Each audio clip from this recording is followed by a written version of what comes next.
এই পৃথিবীতে কেউ আপনাকে নিঃস্বার্থ ভাবে ভালোবাসা দিতে পারবে না। যারাই ভালোবাসবে বুঝবেন ওর পেছনে স্বার্থ আছে।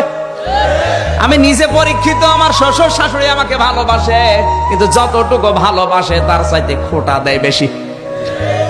আমার বউ আমাকে ভালোবাসে, কিন্তু যতটুকু ভালোবাসে একটু যদি জিনিস কম হয় আমার 12টা বাজাবে। কিন্তু 2-3 মাস পরে আমার বাড়িতে আমি যাই, মায়ের জন্য যদি কিছু কিনে নিয়ে যায় আগে আমারে গরম দেয়, কেন টাকা খরচ করলি? আর শ্বশুর শাশুড়ির বাড়িতে যদি যায় আগে হাতের দিকে তাকায়। আপনি ঠিক বললেও ঠিক, না বললেও ঠিক। কারণ পৃথিবীতে আমি যতগুলো রাষ্ট্রে ঘুরলাম কোন জায়গায় আমি পাইনি যে নিঃস্বার্থ ভাবে মানুষ ভালোবাসা দেয়। যারাই ভালোবাসে ওর পেছনে স্বার্থ আছে। কিন্তু শুধু মা আর বাবা এই দুইজনের ভালোবাসায় কোনো স্বার্থ আমি পাইনি। এজন্য কোরআনে কারিমে আল্লাহ যত জায়গায় মা আর বাবার নাম দিয়েছে তত জায়গায় ব্যাখ্যা দিয়েছে। সূরা বাকারায়, সূরা বনী ইসরাইলে, সূরা আহকাফে, যত জায়গায় আমি পেয়েছি মা বাবার নাম তত জায়গায় পেয়েছি ব্যাখ্যা। আল্লাহ কি পাগল হয়ে গেছে? এত ব্যাখ্যা দিচ্ছে কেন? কারণ আল্লাহ জানে যে আমার পরে সবচাইতে বেশি এই লোকটার পেছনে শ্রম দিয়েছে ওর মা আর বাবা। কথা বলেন না কেন? বিশ্ববিদ্যালয়ে আমার এক বন্ধু কাঁদছিল, বললাম কি হয়েছে? বলে বিয়ে করার পরে আমার মায়ের সাথে বোর গন্ডগোল। বউ আমারে বলছে দেখো তোমার মা ভালো না, আলাদা হয়ে যাও।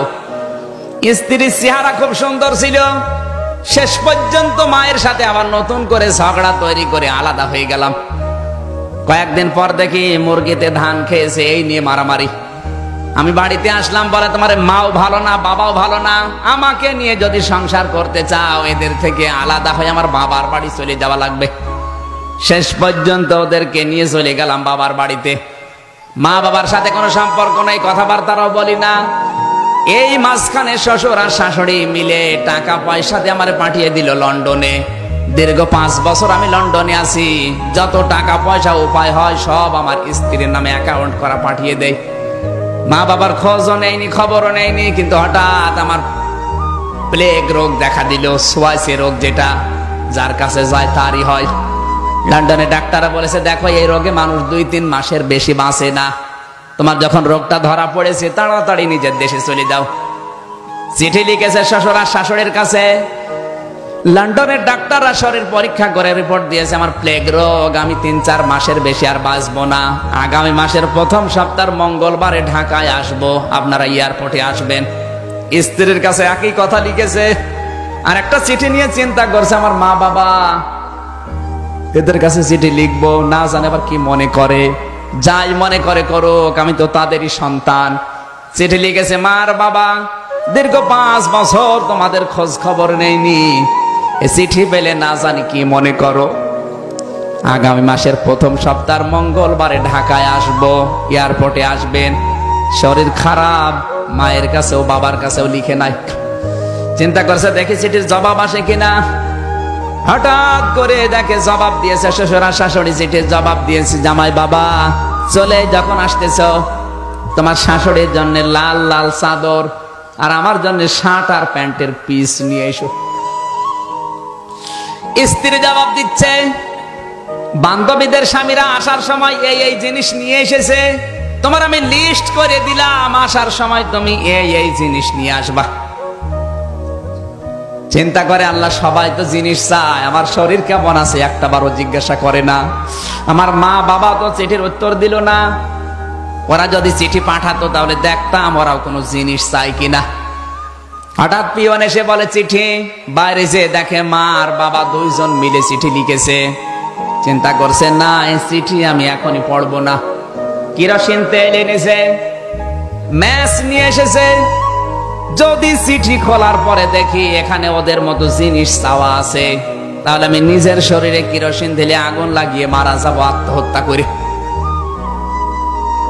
লিখেছে প্রথম নাম্বার এই লাইনে লেখা আছে প্রাণের সন্তান, দীর্ঘ 5 বছর লন্ডনে আছো, কোনোদিন খোঁজও নাওনি, খবরও নাওনি, অথচ 5 বছরে 5 সেকেন্ডও তোমাকে আমরা ভুলে থাকতে পারিনি। দ্বিতীয় লাইনে লিখেছে প্রাণের সন্তান, আগামী মাসের প্রথম সপ্তাহের মঙ্গলবারে ঢাকায় আসবা। প্লেনে যখন উঠবা সঙ্গে সঙ্গে গরিব দুঃখীকে কিছু পয়সা দান করবা। কারণ কত প্লেন উড়ে যায়, কত প্লেন অ্যাক্সিডেন্ট হয়। তুমি জাদু যেন সহি সালামতে আসতে পারো, এই জন্য বাড়িতে 2টা খাসি ছাগল ছিল, 2টা সাদগা করে দিয়েছি। তুমি যতদিন দেশে ফিরে না আসো প্রতিদিন একটা করে রোজার 2 রাকাত করে নামাজ আমরা মান্নত করলাম।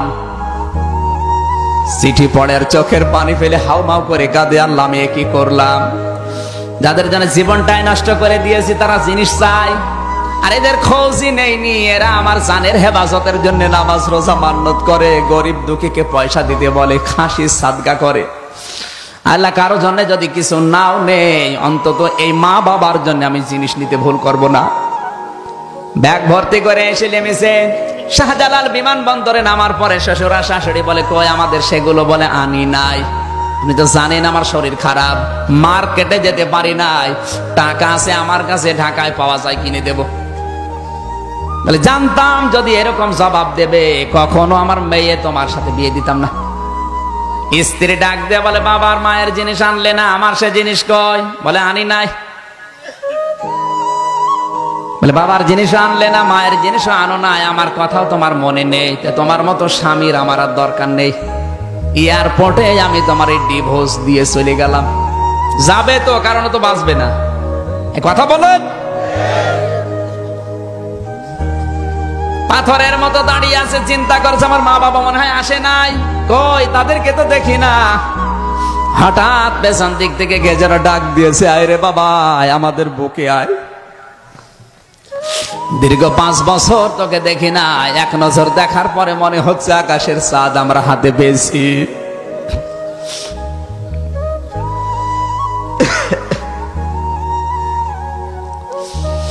সন্তান মাকে পরীক্ষা করার জন্যে পায়ে হাত দিয়ে সালাম করতে গিয়ে বলে মা আমি কিন্তু তোমাদের জন্য লন্ডন থেকে কিছু আনতে পারি নাই। মাথা পড়েছো করে বলে বাবা জিনিসের কথা বলবি না, তুই জাদু যে সহি সালামতে ফিরে এসেছিস সেইটাই আমাদের জীবনের বড় জিনিস। পায়ে যখন হাত দিতে গেছে মা বুকে জড়িয়ে নিয়ে বলে বাবা তোর শরীর কি দুর্বল, মারাত্মক কোনো অসুখ নাকি? ছেলেটা বলে মা তুমি তো ডাক্তার না, তুমি তো শিক্ষিতাও না, গ্রাম্য মেয়ে মানুষ, আর আমি তো চিঠির ভেতরে তোমার কাছে লিখেও নাই যে আমি অসুস্থ, তুমি কিভাবে টের পেলে?